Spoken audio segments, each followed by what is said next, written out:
Hi friends, welcome back to my channel అమ్మ కబుర్లు. మీ కోమలా చౌదరి.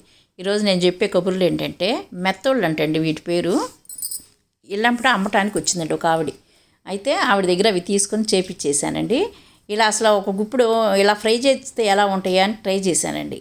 ఏమీ లేదు, ఇందులో ఉప్పు, కారము, పసుపు, కొంచెం ధనియాల పౌడర్, మసాలా పౌడర్ వేసి అలా పేర్చానండి. కాల్చాను అటు ఇటు ఎర్రగా కరకరలేటట్టు వేయించానండి. బాగున్నాయి అంటే మా వారు పిల్ల బాగున్నాయి. నేను అందులో కొంచెం నిమ్మరసం, పెద్ద ఉల్లిపాయ ముక్కలు పెట్టుకొని తిన్నారు. అయితే ఏపిచ్చేటప్పుడు ఏం చేశానంటే నేను మా ఇక్కడ ఒక కుండీలోనండి పచ్చిమిరకాయలు చెట్టు పెట్టి భలే పచ్చిమిరకాయలు వచ్చినాయి ఫ్రెండ్స్. కరివేపాకు, పచ్చిమిరకాయలు కూడా కట్ చేసి దాని మీద వేసానండి. ఇంట్లో కదండి వంట చేసేటప్పుడు అలాగే ఉంటానండి నేను. ఇంకనైతే అన్ని ఎర్రగా వేయించానండి. అస్సలు బాండీకి అంటుకోలేదు, చక్కగా వచ్చినాయి. కరకరలాడితే భలే టేస్ట్గా ఉన్నాయి. చిన్న చేపలు కదండి, ముళ్ళు కూడా లేవండి. అవి కూడా కరకరలా నవిలేసేటట్టుగా బాగున్నాయండి. Bye friends.